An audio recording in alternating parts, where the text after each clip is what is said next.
لبنان.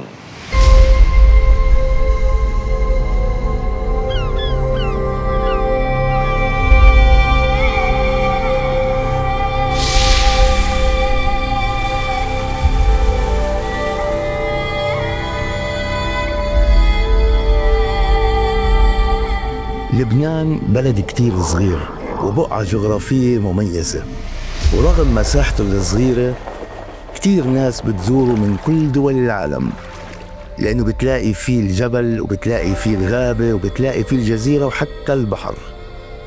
هذا البلد الصغير أثرت فيه ثقافات أجنبية كتير، شكلت خليط ثقافي غريب ونادر من العادات والتقاليد الاجتماعية، وحتى أثرت على العادات بالأكل.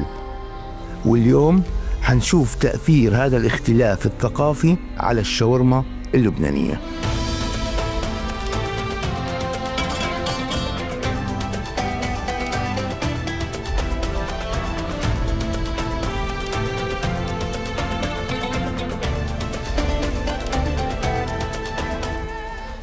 الشاورما اللبنانية وتحديدا الشاورما الدجاج اللبنانية، أنا ما حبدأ زي اليوتيوبرز وزي أي واحد بالسوشيال ميديا أقارن بين الشاورما اللبنانية والشاورما السورية، وهاي بيعملوها أطيب وهاي أطيب. أنا ما حعمل هيك أبدا. أنا بهاي الحلقة حاعرض عليك أهم 3 مطاعم بيعملوا شاورما دجاج في بيروت، ووقتها بدي أقول لك رسالة إنه عن جد كل شاورما طيبة بأرضها.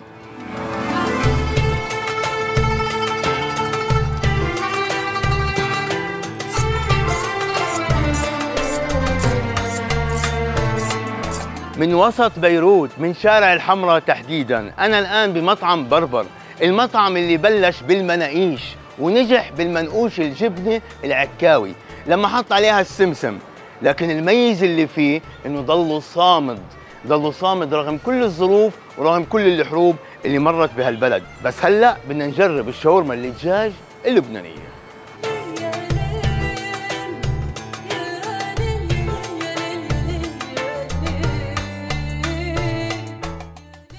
سيخ الشاورما هذا المثل الأعلى للشاورما اللبنانية.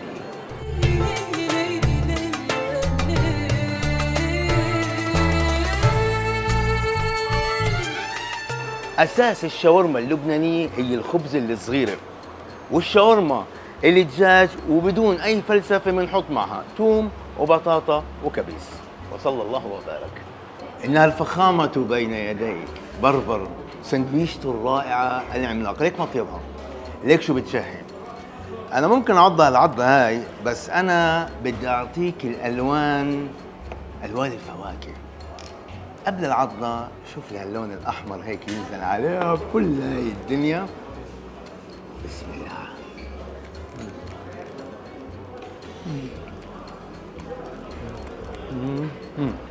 هاي هي الشاورما اللبنانية بهاي البساطة. ولما تيجي لهون على بربر، تحديدا بربر، تذكرني بهاي اللقمة اللي بالنص بيكون فيها توم كتير ودجاج وبطاطا. هاي الشاورما اللبنانية. وبربر تحديدا اللي بلش من سنة 79 وبعد 10 سنين بلش بالشاورما. ليك تطلع قد ايه هو شعبي، قد ايه هو كذا، قد ايه هو كذا، بلم كل الفئات. الفقير بيجي عنده، الغني بيجي عنده، المشهور بيجي عنده، الطالب بيجي عنده، الموظف بيجي عنده. الصواني خاصة بتلاقيها للطلاب، صواني للموظفين. شيء كتير رائع، شيء كتير منظم، شيء كتير نظيف. طبعا زي ما قلنا احنا بسنة 79 فتح المناقيش، وبسنة 86 وال 88 عمل الفلافل والشاورما والسندويشات والعصيرات، وبعد هيك صار يفتح ويوسع أكثر وأكثر وأكثر. مر البلد بهاي الفترة بظروف كتير صعبة، والمطعم ضلوا من المطاعم الصامدة، حتى الوحيد اللي ضل فاتح وقت الحروب.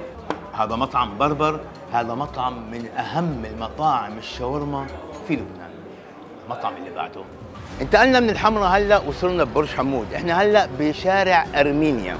هذا الشارع أغلبية سكانه من أصول أرمنية، ونقلوا لهون الثقافة الأرمنية بالأكل.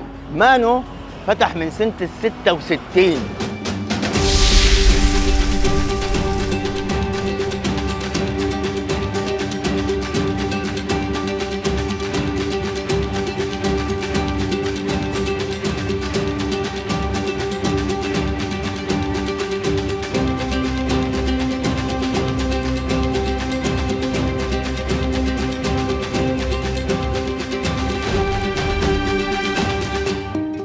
شاورما مانو وبقلبها الابيض الحلو. مانو بدأ سنة ال66، تخصص بسطرمة وسجق فقط، مطعم أرمني درجة أولى. بس لما عمل الشاورما أبدع فيها عشان حدة الثوم اللي بيستخدموه والبهار اللي بيستخدموه الأرمن. عم بحطوا لك فيها خس، سندويشة شاورما بخس. روح يا معلم.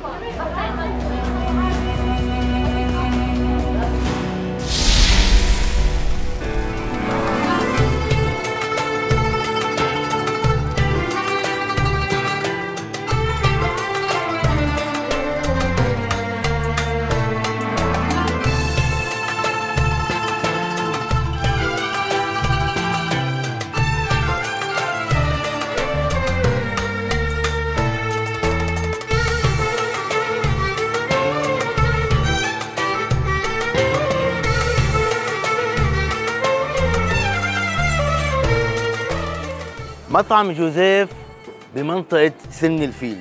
هالمطعم بيتميز بأنه أخذ جائزة فودي هاب سنة 2015. تعالوا أورجيكم المطعم.